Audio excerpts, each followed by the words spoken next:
আসসালামু আলাইকুম ওয়া রাহমাতুল্লাহি ওয়া বারাকাতুহু। নাহমাদুহু ওয়া নুসাল্লি আলা রাসূলিহিল কারীম। আউযু বিল্লাহি মিনাশ শাইতানির রাজীম। বিসমিল্লাহির রাহমানির রাহিম। ইন্নাল্লাহা ওয়া মালাইকাতাহু ইউসাল্লুনা আলান নাবী ইয়া আইয়ুহাল্লাযীনা আমানু সাল্লু আলাইহি ওয়া সাল্লিমু তাসলিমা। রব্বি ইশরাহ লি সাদরি ওয়া ইয়াসসির লি আমরি ওয়াহলুল উকদাতাম মিন লিসানি ইয়াফকাহু কওলি। সম্মানিত দেশবাসী, সম্মানিত শ্রোতা মণ্ডলী, দীর্ঘদিন পর আপনাদেরকে সম্ভাষণ জানাচ্ছি, সুস্বাগতম জানাচ্ছি আমার ধারাবাহিক উপস্থাপনাতে।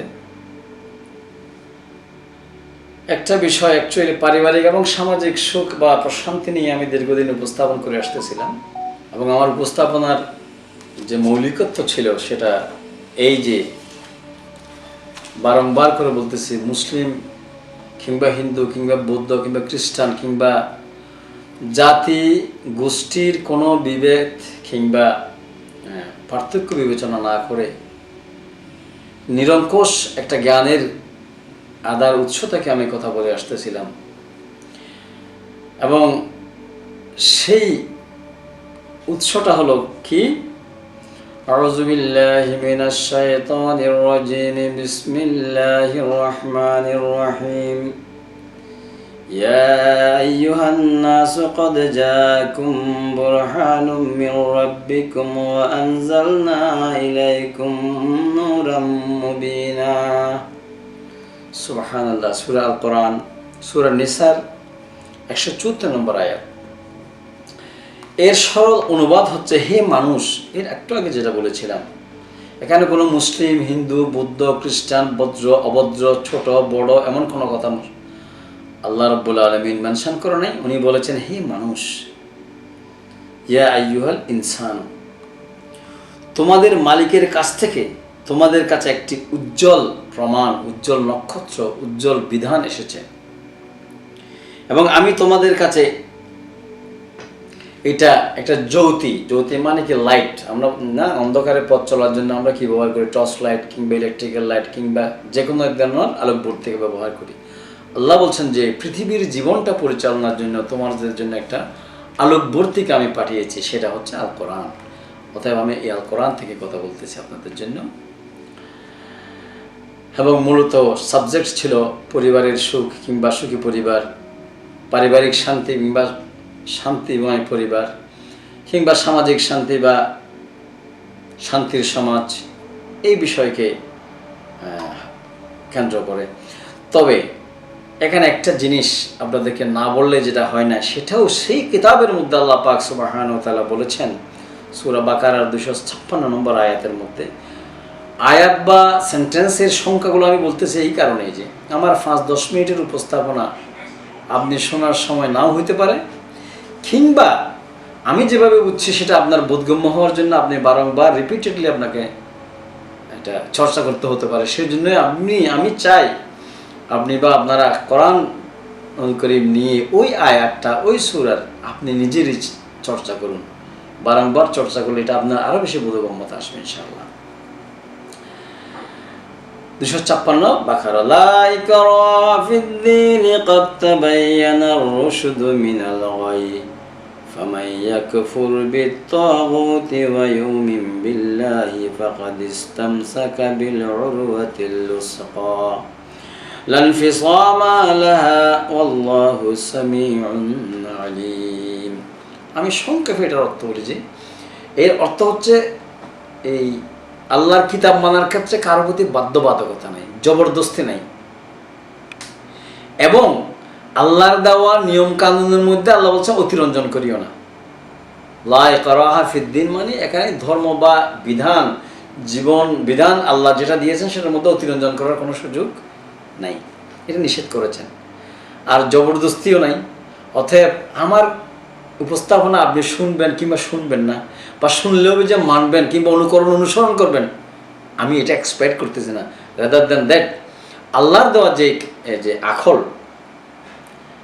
সামিআন বাসীরা, বারবার করে বলে থাকি, ইন্না হাদাইনাহুস সাবিলা ইম্মা শাকিরা ওয়া ইম্মা কাফুরা। আল্লাহ প্রদত্ত যে আখল, আপনাকে যে বুদ্ধিমত্তা দিয়েছে, বুদ্ধিসম্মতা দিয়েছে, সেটাকে ব্যবহার করে আপনি বিবেচনা করবেন কি করবেন কি করবেন না। যাই হোক, তবে এই বিষয়টা আমি না বলে যদি এমন হতো, বাংলাদেশে থাকা 365 বা 3,60,000 বা 3,50,000 মসজিদের খুতবা প্রতি সপ্তাহে যেটা ক্লাস হয়, সেখান থেকে যদি আমাদের সম্মানিত খতিব ইমামরাগণ ধারাবাহিকভাবে সম্পূর্ণ উপস্থিতির পরে, এখানে একটা বিষয় আমি ক্লিয়ার করার জন্য এই কথাটা আনছি, সেটা হচ্ছে যে এখানে খুতবার আগে একটা নিজস্ব পদ্ধতিতে একটা ওয়াজ নাম দিয়ে একটা বক্তৃতা করা হয়, যে সময় মাত্র 10% বা 10% উপস্থিতি থাকে।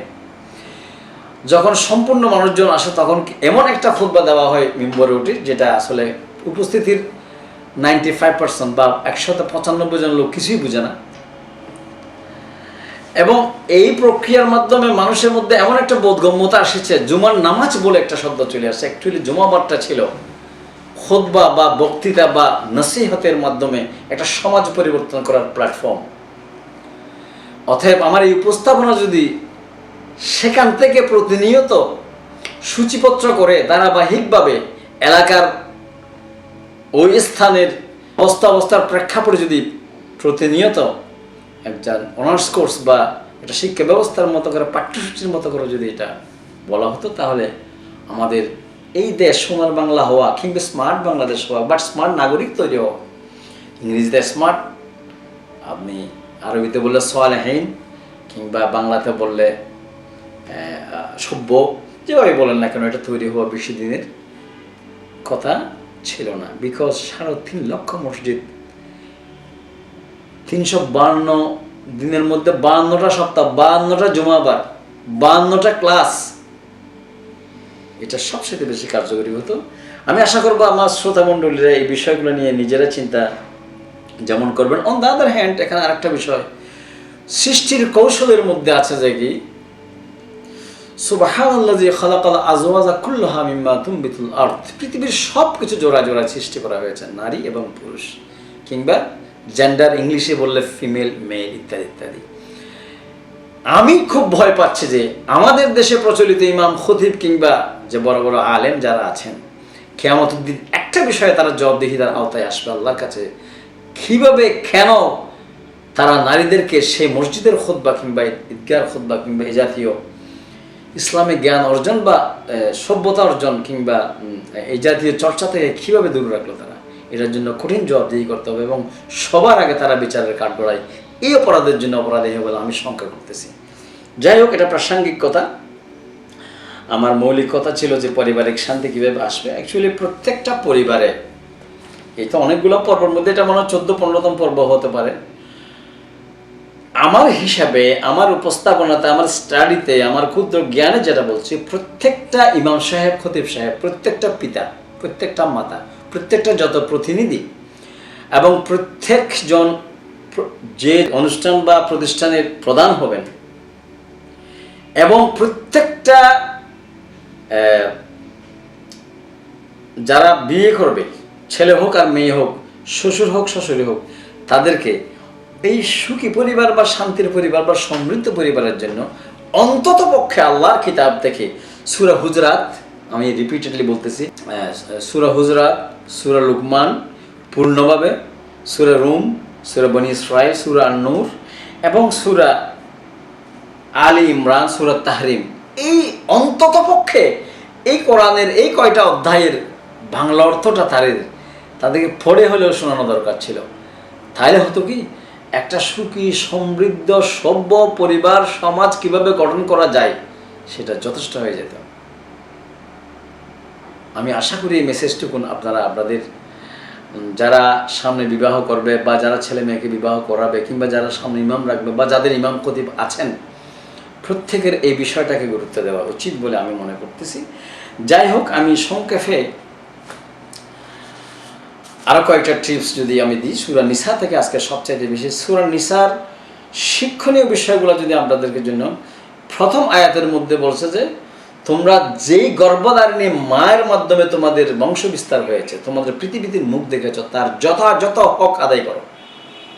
হক মানে তার প্রতি দায়িত্ব কর্তব্য। এটা দায়িত্ব কর্তব্যকে আপনি নিশ্চয়ই দায়িত্ব কর্তব্যের তালিকা সব কোরআনময় দেওয়া আছে। তারপরও আমি কিছু কিছু জিনিস বলছি। এরপরে যদি আপনি 4 নম্বর আয়াতে, যেটা 1 নম্বর আয়াতের কথা বলছেন, 4 নম্বর আয়াতে গেলে কি সুন্দর কথা বলছেন শুনুন। আমি শুধুমাত্র অনুবাদটাই বলতেছি। নারীদের তাদের মোহরানার অঙ্ক খুশি মনে তাদের মালিকানায় দিয়ে দাও। দেখেন আল্লাহর হুকুম কি সুন্দর। এই প্রত্যেকটা পুরুষ যদি তার মোহরানার অঙ্কের টাকাটা যদি বিবাহের আগে খুশি মনে তার স্ত্রীকে দিয়ে দেয়, আপনার কি মনে হয় সেই স্ত্রীকে জোর করে পিটাইয়ে বকা দিয়ে বাধ্য করতে হবে বা ভালোবাসা অর্জন করতে হবে? এই শিক্ষাটা যদি আমরা খুতবাতে, পরিবারে, বিবাহের অনুষ্ঠানে, যেখানে বিবাহের হুজুররা যে খুতবা করে বিবাহ পড়াচ্ছে, সেখানে যদি এই কথাটা, এই কোরআনের এই আয়াতটা তেলাওয়াত করে যদি বুঝিয়ে দিতেন, তাহলে এই পরিবারের সুখ তো ওখান থেকে স্টার্ট হইতো। এনিওয়ে, এরপরে যে কথাটা আছে 36 নম্বর আয়াতের মধ্যে কি বলছে, কি সুন্দর কথা শুনুন। আল্লাহ বলছেন যে তোমরা আল্লাহর ইবাদত করো, কারোর সাথে আল্লাহর ইবাদতের সাথে কারোর সাথে অংশীদার করো না। এরপরে একটা তালিকা দিয়েছেন, এই তালিকা অনেক জায়গায় আছে, বা আমি সূরা নিসা থেকে বলতেছি। সেটা কি? পিতামাতার সাথে তোমরা ভালো ব্যবহার করো, নাম্বার 1। নাম্বার 2, যারা তোমাদের ঘনিষ্ঠ আত্মীয় তাদের সাথে ভালো ব্যবহার করো। নাম্বার 3, এতিমদের সাথে ভালো ব্যবহার করো। নাম্বার 4, মিসকিনদের সাথে ভালো ব্যবহার করো। নাম্বার 5, আত্মীয় এবং প্রতিবেশীর সাথে ভালো ব্যবহার করো। নাম্বার 5, কাছের প্রতিবেশী, পাশের লোক, পথচারী ও তোমাদের অধিকারভুক্ত দাসদাসী, এদের সবার সাথে ভালো ব্যবহার করো। এখন আমরা শুধু জানি কি তাদের সাথে দান করো, কিন্তু এটা আল্লাহর হুকুম, মানে আপনি নামাজ আল্লাহর হুকুম হিসাবে ফরজ মানতেছেন, আবশ্যকীয় মানতেছেন, কিন্তু এটা আল্লাহ ডাইরেক্টলি হুকুম করতেছেন, ডাইরেক্টলি করো এই কথা বলে সূরা 36 নম্বর সূরা নিসা। ভালো ব্যবহার যে কোন কোন শ্রেণীর মানুষের সাথে আমাদের অন্ততপক্ষে সর্বোচ্চ ভালো ব্যবহার করতে হবে। মা বাবার সাথে আপনি যে ভালো ব্যবহার করবেন সেই একই ভালো ব্যবহার করতে বলছেন মিসকিন, এতিম, প্রতিবেশীর সাথে। আমি কি আপনি করতে পারছি?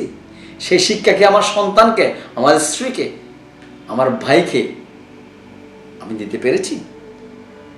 যদি এই কোরআন চর্চা করা হতো, এই শিক্ষাটা যদি আমরা ধারণ করতে পারতাম, সুখী পরিবার কিংবা সমৃদ্ধ সমাজ তৈরি করা কিংবা স্মার্ট বাংলাদেশ তৈরি করা, it is not a matter of অস্ত্র কিংবা লাঠি কিংবা আইন আদালত, এইটি বিষয় দিয়ে হবে না। হবে কি দিয়ে? ওই যে বলছিলেন জ্যোতি নাজিল করেছেন, আলোকবর্তিকা নাজিল করেছেন, হেদায়েত শব্দের অর্থ সঠিক পথের নির্দেশিকা। এই সঠিক পথের নির্দেশিকা যদি আমরা আপনারা অনুসরণ করতে পারতাম, এটা সম্ভব ছিল। এরপরে যদি আমি 37 নম্বর আয়াতে যদি বলি, সূরা নিসার কার্পণ্যতা করতে নিষেধ করে। দেখেন এটাও একটা আল্লাহর হুকুম সরাসরি। কি সুন্দর করে আল্লাহ কি বলছেন, আল্লাযীনা ইয়াবখালুনা ওয়া ইয়া'মুরুনান নাসা বিল বাখলি। বখিল বলি না, বাখলি। কিছু কিছু আরবি শব্দ আমি আপনাদেরকে মাঝে মাঝে এখানে বলি। দেখেন আমরা বাংলাদেশে বাংলা ভাষাকে 6 ভাগে বা 5 ভাগে ভাগ করা হয়েছে। তৎসম মানে একই রকম, তদ্ভব একই ভাবনাওয়ালা, দেশি এবং বিদেশি, এভাবে করে তৎসম, অর্ধ তৎসম, তদ্ভব, দেশি ও বিদেশি আমাদের ভাষাকে এই 5 ভাগে ভাগ করা হয়েছে শব্দ সম্ভারকে। এই যে বখিল শব্দটা কিন্তু আমাদের দেশে খুবই একটা প্রচলিত শব্দ। এইটা বলার জন্য, এটা শেখার জন্য কি আপনাকে আরবি গ্রামার কিংবা মাদ্রাসায় পড়তে হবে? Of course not. অতএব এই বখিল অর্থাৎ কার্পণ্যতা করতে আল্লাহ সরাসরি নিষেধ করেছেন। এখন এই বিষয়টা যদি আমাদের জেনারেল পারিবারিক এবং মসজিদ ভিত্তিক শিক্ষার মধ্যে থাকতো, তাহলে তো আমাদের সমাজের মধ্যে শৃঙ্খলা কিংবা সামঞ্জস্যতা আসা, এত যুদ্ধ করার দরকার ছিল না। এনিওয়ে, এরপরে আরও অনেকগুলো, আমার সময়ের সংক্ষিপ্ততার কারণে হয়তো আমি পুরোটা আপনাদের জন্য উপস্থাপন করতে পারবো না। এরপরে যেমন 86 নম্বর আয়াতের মধ্যে কি সুন্দর, সূরা নিসার একই কথা, আমি একটা সূরাতেই কথা বলতেছি মাত্র, কি ওয়াইজা হুইতুম বিতাহিয়াতিন ফাহাইয়ু বিআহসানা মিনহা, আহসানা মানে সুন্দর, আও রুদ্দুহা ইন্নাল্লাহা কানা আলা কুল্লি শাইইন হাসিবা। হিসাব, আল্লাহ সব কিছুর হিসাব রাখেন। এবং আল্লাহ কি বলছেন দেখছো এখানে, তোমাকে যদি কেউ সুন্দর ভাষায় সম্ভাষণ করে, তুমি তার চাইতে উত্তম ভাষা থেকে সম্ভাষণ করো, ওয়েলকাম করো, স্বাগতম করো। অন্তত পক্ষে সে যেই ভাষা দিয়ে, যেই ভদ্রতা দিয়ে তোমাকে সম্ভাষণ করেছে, তুমি অন্তত পক্ষে সেই ভাষা দিয়ে সম্ভাষণ করো। তোমাকে সালাম দিয়েছে, তুমি সালাম দাও। তোমাকে খাওয়াইছে, তুমি খাও। আমি একজন আরেকজনের সাথে যে সৌহার্দ্যতাপূর্ণ আচরণের কথা আল্লাহ শিখিয়েছেন। আমি আপনি যদি পরিবার পরিজন কিংবা সমাজের মধ্যে, অফিস আদালতের মধ্যে, কিংবা যে যার সাথে সংশ্লিষ্টতা আছে তাদের মধ্যে এই শিক্ষাটা যদি আমি স্টাবলিশ করতে পারি প্রতিনিয়ত, তাহলে তো আমাদের সুখ সমৃদ্ধি বা ইয়ার কোনো অভাব থাকতো না। যাই হোক, এভাবে করে আরও অনেকগুলো কথা আছে। আমি হয়তো তারপরে আমানত, অর্থাৎ কি বলবো এটাকে, কেউ কারো প্রতি কারো ওয়াদা রক্ষা করা বা আমানত রক্ষা করার বিষয়ে এখানে সতর্ক করা হয়েছে কিংবা উপদেশ দেওয়া হয়েছে। আইন এবং কোনো ধরনের যদি অসঙ্গতিপূর্ণ কোনো কিছু হয়ে যায়, এরপরের 135 নম্বর আয়াতে সম্ভবত বলেছে, তোমরা আল্লাহ এবং তার রসুল অর্থাৎ আল্লাহর কিতাবের মধ্যে এই বিষয়ে কি পরামর্শ দেওয়া আছে তোমরা আগে সেখানে যাও। নিজেরা মস্তিষ্ক প্রসূত, ধারণা প্রসূত কোনো বিষয় নিয়ে তোমরা বিচার ফয়সালা করিও না। এবং সেই কথার জন্যই এই কথাগুলো আবার আছে সূরা হুজুরাতের মধ্যে, সূরা লুকমানের মধ্যে আমি শুরুতে বলেছিলাম, এবং সূরা বনী ইসরাঈলের মধ্যেও আছে। যাই হোক, তাহলে আমাদের শিক্ষা ব্যবস্থা বলেন, আমাদের মসজিদ ব্যবস্থাপনা, পারিবারিক ব্যবস্থাপনার মধ্যে কি হতে হবে এটা খেয়াল করুন। এরপরে আমি আমার জানা মতে আমার যে লিমিটেশন আছে সেই লিমিটেশন প্রায় শেষ হয়ে আসছে। তারপরেও সূরা নিসার 148 এবং 149 নম্বর আয়াত দেখেন, এগুলো বারবার করে বলতেছি কেন, এগুলো যাতে আপনি নিজে চর্চা করতে পারেন, আপনার সন্তানকে চর্চা করাইতে পারেন, অথবা আপনি কোনো সময় পাইলে এটা দেখে নিতে পারেন। কি বলছেন, কি সুন্দর কথা। আল্লাহ তাআলা প্রকাশ্যে মন্দ বলা পছন্দ করেন না, স্পষ্ট কোরআনের আয়াত 148 নম্বর। আল্লাহ তাআলা পছন্দ করেন না প্রকাশ্যে কাউকে মন্দ বলাকে। তবে একটা শর্ত ছিল, তবে কাউকে মারলা মানে কারোর উপর নির্যাতন করা হলে সে যদি আবেগের ছোট বলে ফেলে তার কথা আলাদা। Every details is there. এরপরের আয়াতে বলছেন যে কি, সুবহানাল্লাহ, ভালো কাজ তোমরা প্রকাশ্যে করো কিংবা গোপনে করো, অথবা কোনো মন্দ কাজের জন্য যদি তোমরা কাউকে ক্ষমা করে দাও, তাহলে তোমরা দেখতে পাবে আল্লাহ তাআলা তোমাদেরকে ক্ষমা করে দিয়েছেন। কি সুন্দর করে এখানে এই হোপ এবং দেওয়া আছে, সতর্কতা দেওয়া আছে, পরামর্শ দেওয়া আছে, উপদেশ দেওয়া আছে, নসিহত দেওয়া আছে। এই বিষয়গুলো যদি আমরা চর্চা করতে পারতাম, তাহলে আমাদের পরিবার, সমাজ, আজকে অফিস আদালত, বাজারঘাট বলেন, সমস্ত ব্যবস্থাপনার মধ্যে একটা শান্তি, নিরাপত্তা এবং সমৃদ্ধি আসতো। যাই হোক, এই কথা বলে হয়তো আমি শেষ করবো। সেটা সূরা বাকারার 215 নম্বর আয়াত। সেটা কি, সুবহানাল্লাহ। এরপরে দেখেন, আমরা এখন তো অর্থ ব্যবস্থাপনার জন্য কত ধরনের মানে কোথায় খরচ করবো, কটা খরচ করবো, এই জন্য মুফতি মুহাদ্দিস কতজনের কাছে যাচ্ছে। অথচ আল্লাহ পাক সুবহানাহু ওয়া তাআলা খুব সুন্দর করে বলে দিয়েছেন ধারাবাহিকভাবে। কি বলছেন শুনুন, ইয়াসআলুনাকা মাযা ইউনফিকুন। আল্লাহ রাসূলকে বলা হচ্ছে, হে রাসূল, তোমাকে মানুষজন জিজ্ঞাসা করবে আমরা কোন পথে আমাদের ইনকাম, আমাদের আয়কৃত সম্পদ এবং অর্থ কোন খাতে খরচ করব। আল্লাহ তালিকা দিয়ে দিচ্ছেন। কি বলছেন, কুল মা আনফাকতুম মিন খায়রিন ফালিল ওয়ালিদাইনি ওয়াল আকরাবিনা ওয়াল ইয়াতামা ওয়াল মাসাকিন ওয়া ইবনিস সাবিল ওয়া মা তাফআলু মিন খায়রিন ফাইন্নাল্লাহা বিহি আলিমা। এই আয়াতের সরল অর্থ দেখেন, আমি সূরা নিসার 36 নম্বর আয়াত তেলাওয়াত করেছিলাম। এখানে ভালো ব্যবহার কার সাথে করবেন একটা তালিকার কথা বলেছিলাম। সূরা বাকারাতে একইভাবে খরচ কার জন্য করবেন, আপনার উপার্জিত অর্থ কিংবা সম্পদ কিংবা সময়, আপনার কাছে থাকা মূল্যবান আল্লাহর সমস্ত নিয়ামত কোন পথে খরচ করবেন, বিশেষ করে অর্থ, সেটারও তালিকা দিয়ে দিয়েছেন। দেখেন, একই তালিকা একইভাবে আল্লাহ বলেছেন কি, প্রথম তালিকায় চূড়ান্তভাবে কে আছেন, পিতামাতা। আপনার ইনকাম অবশ্যই প্রায় ফার্স্ট প্রায়োরিটি হচ্ছে আপনার পিতামাতার জন্য খরচ করবেন। তারপরে কি, তারা, আমি আবার শুরু থেকে বলতেছি, এটা সরল অর্থ, তারা তোমার কাছে জানতে চাইবে তারা কি খাতে খরচ করবে, তুমি তাদের বলে দাও, তোমাদের পিতামাতা, আত্মীয় স্বজন, এতিম মিসকিন, মুসাফের, এদের জন্য তোমরা খরচ করবে। আর আর যদি কোনো ভালো উদ্দেশ্য, ভালো জায়গায় খরচ করো, সেটাও আল্লাহ ভালো করে জানেন। কিন্তু আল্লাহর তালিকা পূরণ করার পরে আপনি আরো বিভিন্ন জায়গা চয়েস করতে পারেন। কিন্তু আমি তালিকা বাদ দিয়ে, আল্লাহ ক্ষমা করে দেবো, একটা নেগেটিভ এক্সাম্পল দিচ্ছি। আমার পরনের লুঙ্গি খুলে আমার পাকড়ি পড়ার মধ্যে কোনো কল্যাণ নিহিত নাই। আল্লাহ কিতাব পড়লে আপনি সেটা ভালো করেই বুঝবেন।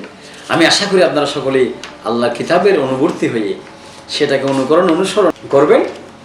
এই কথা বলে আমি শেষ করব। আমাদের আচার আচরণগত, আমরা যে রসুলের সুন্নত বলি, রসুলের সুন্নত কি একটু শুনুন তাহলে, সেটা বলেই আমার এই উপস্থাপনা শেষ করব। সূরা আল ইমরান 159 নম্বর আয়াত, এটা অনেকবার আমি তেলাওয়াত করেছি। فبما رحمة من الله لنت لهم ولو كان فظا غليظ القلب لانفضوا من حولك فاعف عنهم واستغفر لهم وشاورهم في الأمر فإذا عزمت فتوكل على الله إن الله يحب المتوكلين। এই তালিকাটা আমি আশা করি আপনারা অত্যন্ত মনোযোগ সহকারে শুনবেন। কি আল্লাহ পাক সুবহানাহু ওয়া তাআলা রাসূলের ক্যারেক্টার এক্সপ্লেইন করতেছেন। আমরা বলি না, হুজুররা তো ওয়াজ করে যে রাসূলের জীবনের মধ্যে সর্বোচ্চ আদর্শ লুকিয়ে আছে, সেই সূরা আহজাব থেকে তেলাওয়াত করে ওয়াজ করেন। কিন্তু কি চরিত্র সেটা আর তো বলেন না, কিন্তু কি চরিত্র সেটা কোরআনের মধ্যে কি বলছেন, আল্লাহ রাসূলের ক্যারেক্টার আল্লাহ নিজে বয়ান করতেছেন। কি বলতেছেন? তুমি ছিলে কোমল প্রকৃতির মানুষ। আল্লাহ রাসূল বলছে, তোমাকে আমি কোমল প্রকৃতির মানুষ বানিয়েছি, সেটা আমার তোমার প্রতি অত্যন্ত দয়া ছিল আমার। সেটা যদি তুমি নিষ্ঠুর ও পাষাণ হৃদয়ের হতে, তাহলে তোমার আশপাশে কোনো লোক থাকতো না, ওরা সরে যেত তোমার কাছ থেকে। এখন আমরা নিষ্ঠুর এবং পাষাণ হৃদয় হলে যে মানুষ আশপাশ থেকে সরে যেত, তাহলে তিনি কাকে দাওয়াত করতেন? এখন আমাদের বিবেচনার বিষয় হচ্ছে আমাদের নিষ্ঠুরতা এবং আমাদের কঠোরতার বিষয়টা আমরা মানদণ্ড দিয়ে, রাসূলের সুন্নাত হিসাবে তো মানদণ্ড হিসেবে আমরা এটা মানতেছি না, বরঞ্চ আমরা ওয়াজের মাইকে বসে এমন গর্জন দিচ্ছি মনে হচ্ছে না আমি কোথাও যুদ্ধ যাচ্ছি, কাউকে মারধর করবো। আস্তাগফিরুল্লাহ রব্বি। এরপরে কথা হচ্ছে যে তুমি এদের অপরাধ সমূহ ক্ষমা করে দাও। রাসূলের ক্যারেক্টার, মানুষের অপরাধ ক্ষমা করে দাও, এদের জন্য আল্লাহর কাছে ক্ষমা প্রার্থনা করো। থার্ড ক্যারেক্টার, শুধু ক্ষমা করে দিতে বল না, আবার তাদের জন্য আল্লাহর কাছেও ক্ষমা চাইতে বলছে। আমার আপনার কোয়ালিটি কোথায় জানাব? এরপরে বলছেন যে শুধু তাই নয়, কি কাজকর্মে অর্থাৎ যে কোনো কর্ম সম্পাদনের ক্ষেত্রে ব্যাপারে এদের সাথে সলা পরামর্শ করো। আমরা করি, হে আল্লাহকে হতা তুমি কি বুঝো, কিংবা তুমি এরকম অপরাধী। আল্লাহ কি বলছেন এবং রাসূলের ক্যারেক্টার কি ছিল দেখুন। তখন যদি কোনো কাজের সংকল্প করো, তাহলে এটা তাদের সাথে সলা পরামর্শ করো। শুধু তাই না, এরপরেও এই কাজের সফলতার জন্য আল্লাহর উপর ভরসা করো। কার উপর? কাজ করলেই যে আমি সফল হব এটা বিবেচনা করা যাবে না, আল্লাহর উপর ভরসা করতে হবে। অবশ্যই আল্লাহ তাআলা তার উপর নির্ভরশীল মানুষদের ভালোবাসেন। এখন আমাদের নির্ভরশীলতা, আমাদের আচার আচরণ, আমাদের দয়া মায়া, আমাদের সলা পরামর্শ এরকম এই রাসূলের এই সুন্নত অনুযায়ী হয়, এটা আল কোরআনে বর্ণিত সূরা আল ইমরানের 159 নম্বর আয়াতের আলোকে বলছে। আর অনেক কথা আছে, আর অনেক সুন্দর সুন্দর সুন্নত বলা আছে। আশা করি আমরা এই সব কোরআনের এই সব কথাবার্তার আলোকে আমাদের পারিবারিক শিক্ষা, আমাদের মসজিদের মিম্বর থেকে সমস্ত লোক উপস্থিত হলে মিম্বরে দাঁড়ায় দুইটা খুতবা দিবে, এটাই আল্লাহ রাসূলের সুন্নত ছিল। এখন আমরা আরেকটা সুন্নত বানাইছি এক্সট্রা একটা, এর আগে বলে ওয়াজ করতেছে। হয়রাস যে হাদিস থেকে আপনারা এই কথা বলেন, সেই হাদিসে নিষেধ করা আছে জুমার দিন ফজর নামাজের পরে অন্য বিজ্ঞ কোনো আলেম দুই একটা কথা বলা ছাড়া খুতবার আগ পর্যন্ত কোনো ওয়াজ মাহফিল পর্যন্ত নিষিদ্ধ করা আছে।